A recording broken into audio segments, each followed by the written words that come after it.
the mind alone is one's friend or enemy. Okay. What do we understand from this verse from Gita? One's uplift oneself by oneself. One should not degrade oneself. The mind alone is one's friend or enemy. Yeah.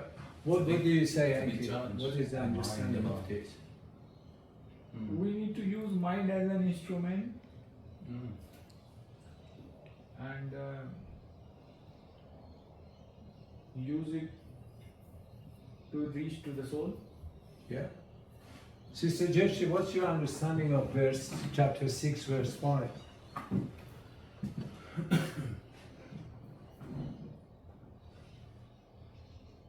You are the creator of your destiny, they say. Because what your mind says, then energy flows. And that's why the mind should be observed very often. What's going there?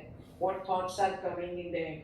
What thoughts I should not encourage and what thoughts should be deleted. So there is definitely a procedure how you work on mind. And mind is the only result of all your sorrows and pains and happiness. That's what I think. You can uplift it, or that's why the person who is unhappy may be depressed, or he may be going to the spirituality. We are seeking for answers all the time, you know. But the route you take, the mind decides. Surrounding decides, experience decides. So mind should be a very important thing in the life. You cannot point out this is mind, this is the thought, because one local and we can say seeing it. But we should be careful what's coming in, what will become. That's what I think. Beautiful. Thank you. Beautifully said. What do you And say? well, mind is definitely spiritual, and the way that we put ourselves in circumstances, we're able to take ourselves from those situations. True. Anthony, what's your thought about chapter 6, verse 5?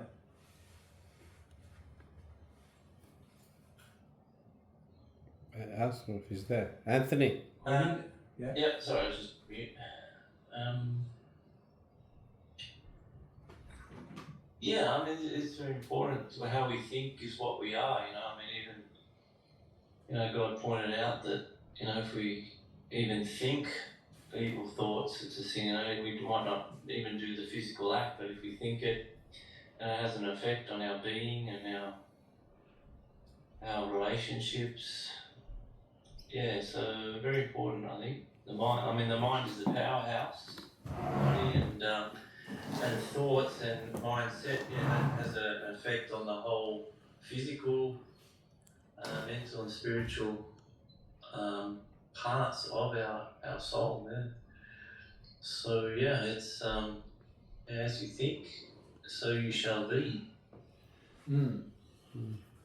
Beautiful. Robert, what do you think?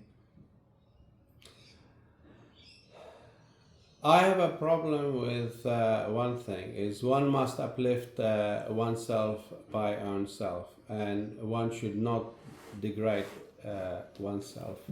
The mind alone is one's friend or enemy. So let us think about the situation where if somebody is telling me I am stupid, I am not worthy, and I'm not nothing, and all that, and I hear this opinion about myself. If I accept that, right, I agree with that, then I have degraded myself. But if I reject that, then I have, not accepted it.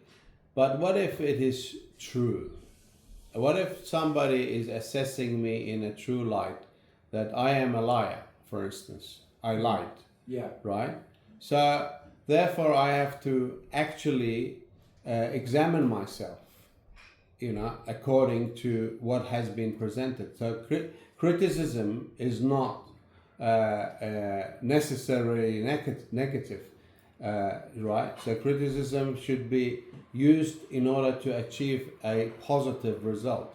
So That's one thing. The other thing is like, what about the times when one cannot uplift himself? For instance, like he's going through a very difficult period, like divorce, death, so anything, right? Then that's when he's needing somebody else to uplift him, right? So it is important to balance any statement with all circumstances of life, not just to look at it as it is and try to only blindly follow the statement, because you got to look behind it, what's in it, what other details are missing, right? So in this statement, yes, you shouldn't look down on yourself, but then you shouldn't look down on others either. Yeah. Right? So that's important, you know? Very Yeah. true. This is a statement of reality, because who we are created in the image and likeness of God. So for that reason, we should not degrade ourselves. We should not bring ourselves low. We are created by the love of God. We have so much valuable and priceless qualities within us. So why should we should accept to degrade ourselves? And the mind is the instrument here that can lead us to uplift ourselves or bring us down. Because if we do not know who we really are, then in the circumstances, people can convince us that we are worthless, insult us, bring us down, because this is the world of the world of matter, the world of body, the world of material life, and this is the lower nature man, that degrade man. We are spiritual realities, a spiritual being caught up in our physical body, a physical body that cannot tolerate pain. So if they inflict someone a great deal of pain on us, we succumb to their demand. And if they say to you, you must witness in this fashion, while that is a witnessing of wrong thing in favor of a criminal. So there we bring ourselves down, and if they are sort of inflicting pain on us or threat on us, if we have not uplifted our soul, we will succumb to their demand. True. Now, Ari, if I keep saying to myself, I'm not good enough, I cannot do this job, and it is in my mind, I keep repeating in my mind, oh Mario, you cannot perform, you cannot do this, you cannot do that. Now, when I'm in that mental frame, is my mind is my friend or is my enemy? Enemy. Enemy. Alright? So the concept that Lord Krishna is trying to say, he says that which one you want to use? You want to use your mind as a friend? As a friend. Or you want to use your mind as an enemy? And the example that Robert brought is a very important example, right? Now, this is a mind, the mind that it says. And then Lord Krishna says that we have to uplift oneself by oneself. I'm in the hole, depressed, degraded, right? And I feel that this is oneself. But who can lift me up from that degradation? Lord Krishna says, you must uplift oneself by oneself. That means there is within you a power to uplift you, right? But you're not tapping into that power, right? He says that oneself by oneself. You might use different means. You might read the scripture in order to lift yourself up. But again, it is your endeavor to sort of to do it and to take the step and to do that. One should not degrade oneself. This is another thing. One should not degrade oneself.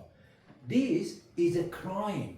that we do, many times we actually degrade ourselves, right? We degrade for whatever reason, for whatever the switching off system that we have in mind, what we do, we degrade ourselves, right? So this is the hint from Lord Krishna to avoid it. So, and who is actually performing this? The mind alone is one's friend or enemy. Whenever I'm in that mood, I say, what? Wait a minute, what's happening? Am I using my mind in against myself for purpose?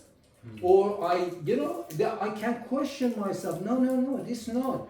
The bubble I made is a false one. It's not me.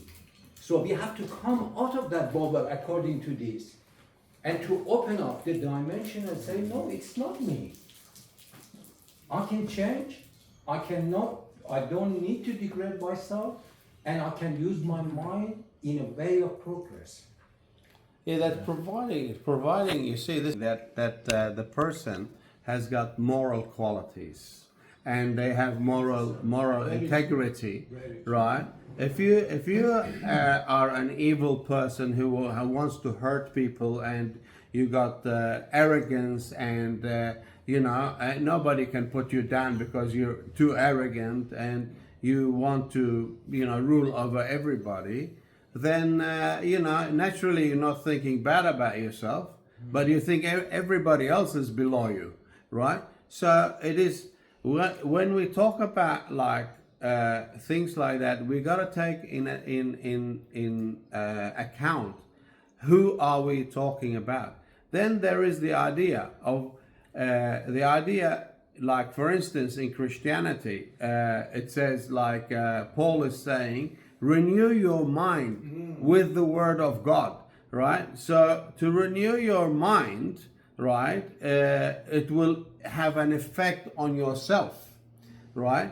So here, so it depends, what do you mean by self? Is it the soul? Is it the spirit? What are you talking about? Is it the inner heart, the person that's inside of you?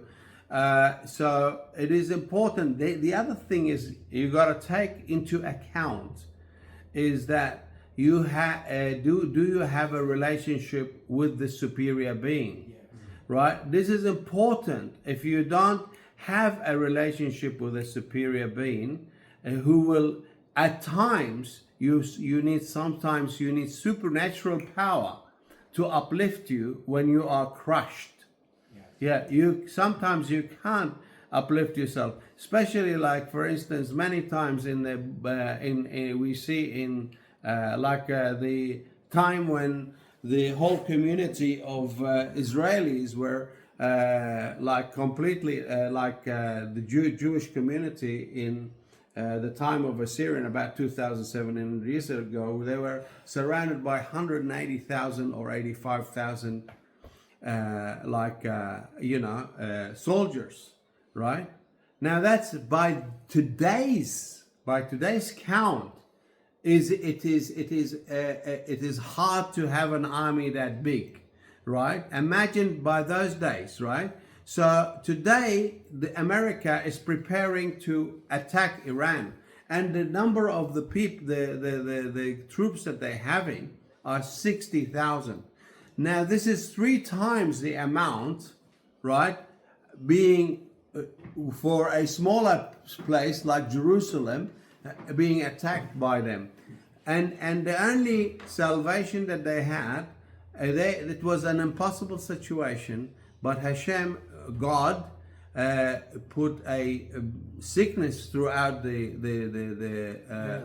enemy, and they all died the next day, and they were saved. So that was, and you should read how insulting it is.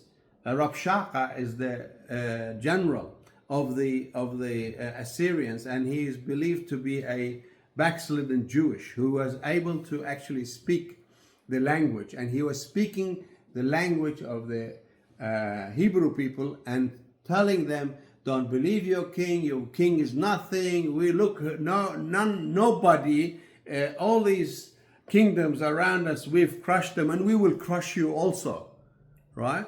And that's a small, like, city, right? But then, because they believed in the supernatural, is the supernatural lift them up. So now there is one thing in the gravity law of God. If you humble yourself, not lift yourself up. If you humble yourself, God will lift you up. That's the gravity law of God. If you lift up yourself, God will put you down. You need to take these things into account. They're spiritualities, and it's important. I welcome Mr. Krishna, and I request Mr. Krishna to read chapter 3, verse 43.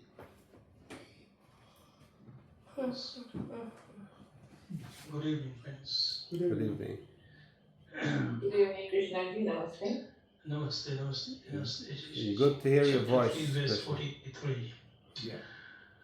Thus knowing oneself to be superior to the mind, O mighty armed Arjuna, subdue the self by the self and kill the enemy in the form of desire. And this is a very unique verse.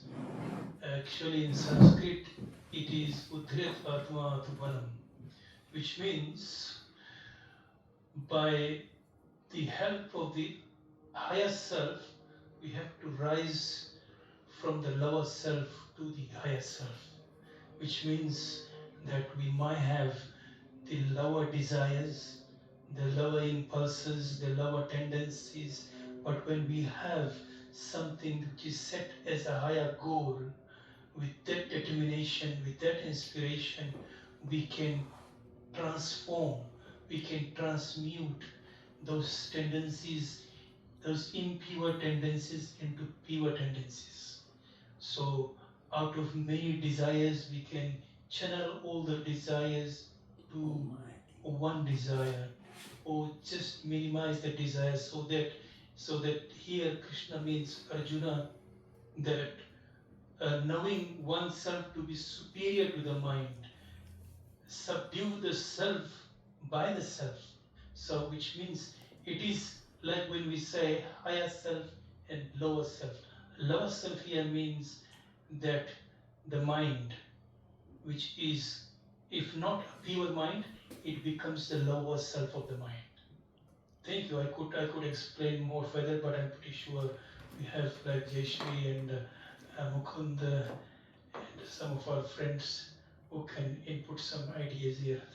Thank you, Mr. Krishna. Sister Joshi, what's your thought about chapter 3, verse 43? Mr. Krishna ji has explained very well. But one quotation that I would say, that every day in visualization, in meditation practice, we utter this verse: I am not a body, I am not a mind, I am not a thought, I am not an intellect, I am pure divine supreme consciousness. And in that one, there are infinite possibilities, but my destination, my going to the light and on the path of the spirituality, I will make the right choice, which thought I should inspire or energize, and which thought should bring under my control, that is subduing. So this knowledge is necessary, and here to oneself is a self-knowledge. Once I get that, I can definitely distinguish, and that will help me, not only me, but people around me also. And all these realized souls, they know this perfectly. That's why they are leading the world on the other level too, and this dimension too. Thank you. Wonderful, thank you, very well explained. Now, Lord Krishna says, once knowing oneself to be superior to the mind. He says, self is superior to the mind. Why does he say that? It's a very important saying. It says oneself to be superior to the mind. Yeah, this is a reference to our soul. Yes. This our soul is superior to the mind, and then it says that who Arjuna is a mighty armed warrior. Yeah. subdue the self by the self. Yeah. How? And kill the enemy in the form of desire. Means control your desires. Yeah. Minimize, as Mr. Krishna said, minimize your desire. Even if you use the word kill the enemy, kill your desire. In order to free your soul, you must get rid of your desires. And actually, Baha'u'llah has a beautiful analogy. Baha'u'llah says human soul is, in reality, is like a bird which flying in the sky. And it's so free from everything, every direction. It can fly and soar in the sky. But eventually the thirst and the hunger force the bird to come to the land. And having arrived on the ground, and having drank the water and used the food of the, then it carried away with this pleasure of eating and drinking and luxuries of the material life. This bird then becomes so heavy that it cannot fly. So the force of desire holds it down.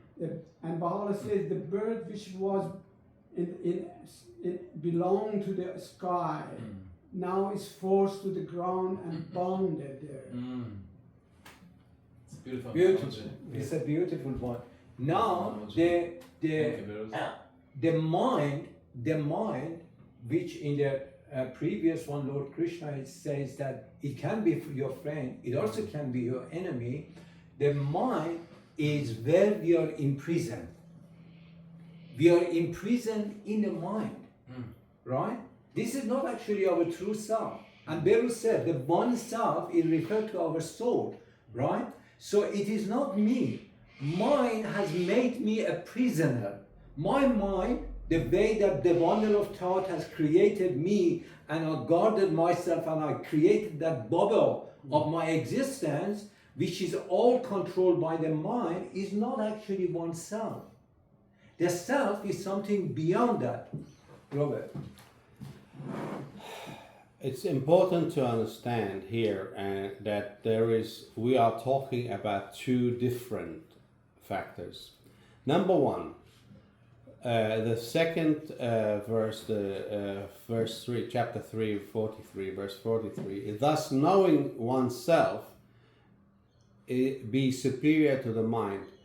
I have a question. How do you know yourself without a mind? You cannot know yourself without your mind. Therefore, you need your mind to know yourself. Now, so the other thing is, we are talking about two different minds. A mind that is actually an enemy to yourself, which acts as your bad desires. So we have this thing in Judaism is like so that's why you need to understand that there is a constant struggle within your mind, within your soul, that there is one drags you this way and the other one drags you this. So you got two minds, Two souls. two souls. Every individual. Yeah, every individual. A divine soul and an animal soul. Yeah. In one person. So Baha'u'llah expands on these, on the lower nature and the higher nature. Yeah, that's right. And also in Christianity, this is represented as the carnal mind and the spiritual mind, right? So that's what Paul talks about. But in psychology, we come to psychology, we see that in psychology, that the simple psychology that I will simplify for you, that in every person there is three ways of looking at every person. One is the parent, which makes all the laws and all the things thou shalt do and thou shalt don't and shall, and that's a parent. There's rules, regulations within you that I have to wake up at 7 o'clock because I have to go to work, right? And I have to provide for my family. This is a parental like self. And then there is the child self. I have to play, I have to do this, I have to have sex, I have to have party, I have to. But now, at the end of it, is who controls all this, according to psychology, is the adult within you. The adult will tell you, tell the parent, okay, now it's time for the child to play a little bit, to have some fun. Now the child has to shut up because the adult has to be the parent has to work to provide.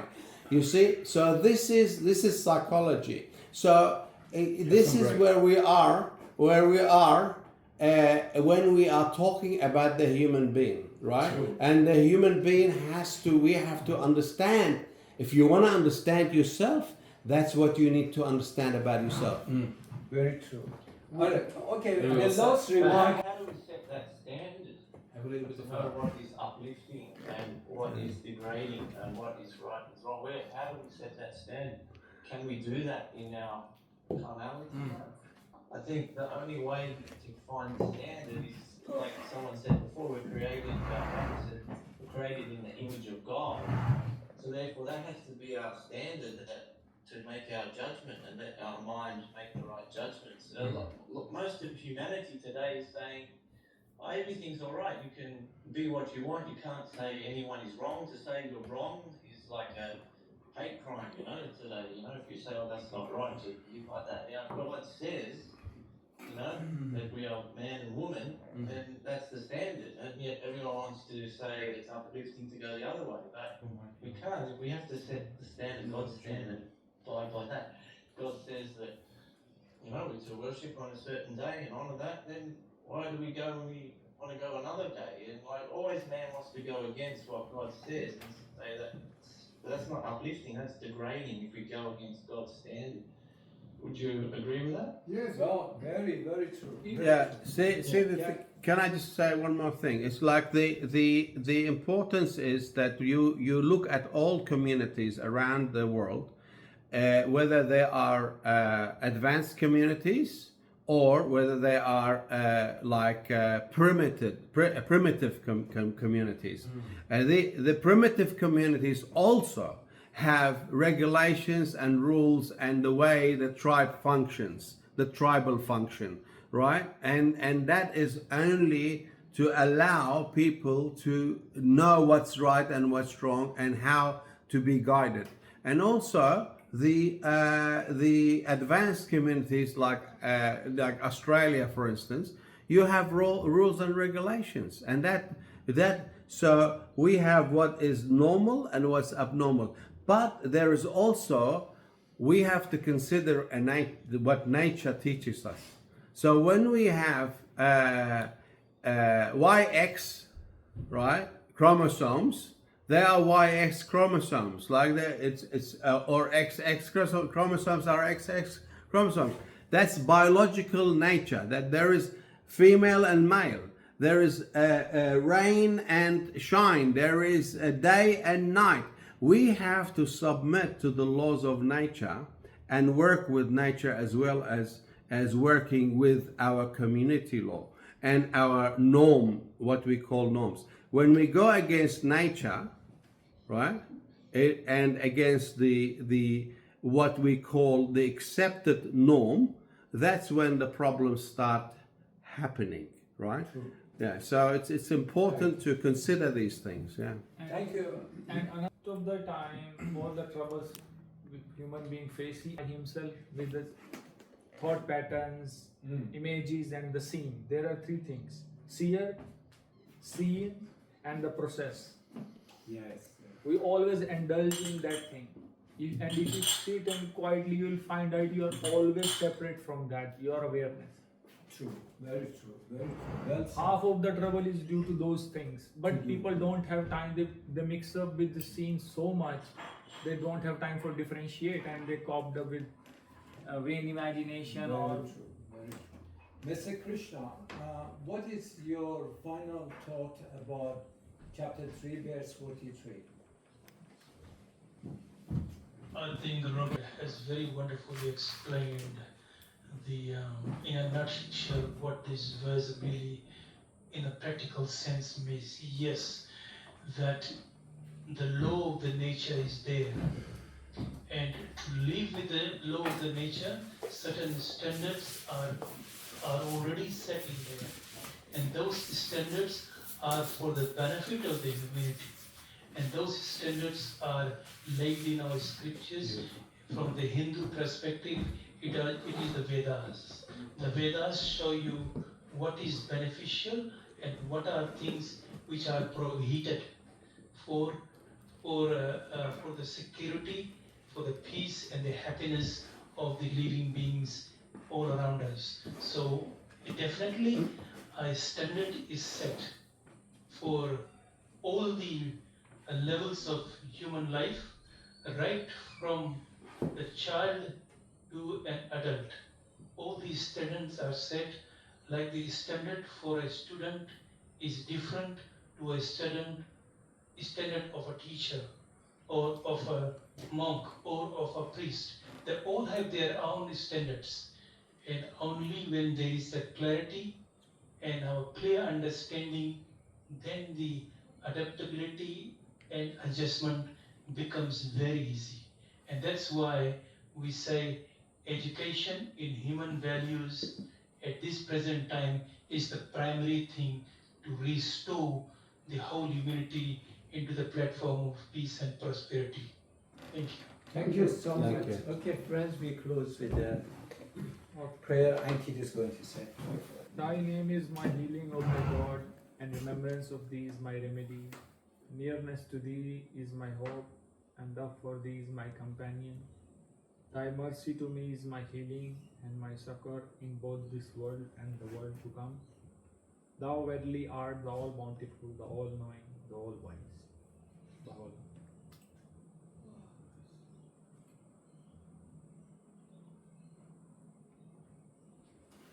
Thank you, friends. Each and every one participation. Good night, everybody. Thank you, Good Mr. night. Krishna. Good night. Thank you, Sister Jayashree. Thank you.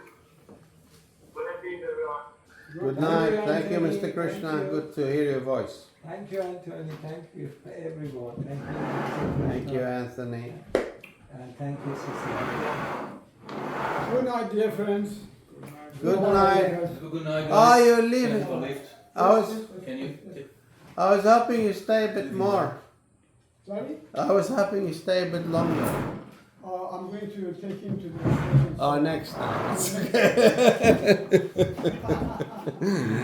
Say hello to your wife. I'll see you on Shabbat. Yes. Yes. Yes. Hello, friends. It was good. The night was Jerry. good. And let's do some money tomorrow. We'll Casablanca. We're going to Casablanca. See you guys. Thank you. In the house. So you go to exhibition or not? What? You go to exhibition? I went there, not anymore. Enough, 10 minutes is enough. What he put this time? Did he put anything? Some pictures, crazy art. Yeah? Yeah, believe me, artist people are crazy. That sandal is still there? Hmm. Yeah? Yeah. Did you ask him what for this?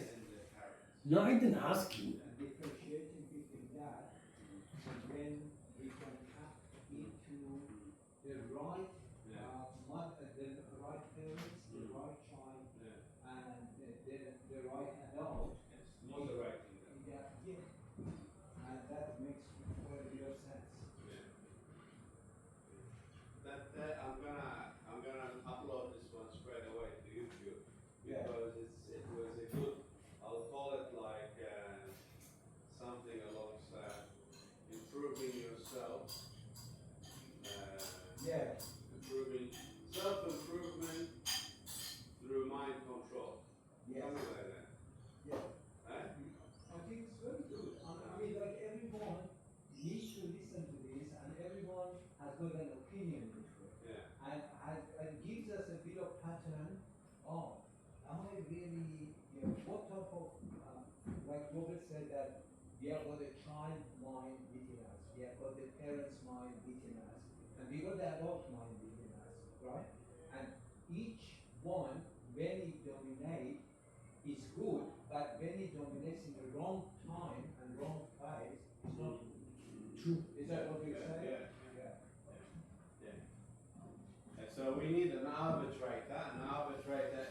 adult. Yeah. It's the adult mind. So, Yeah. so we need to listen to the adults. Train our adult mind. When if self reveal itself, only then you can go beyond the mind. Otherwise, thief is caught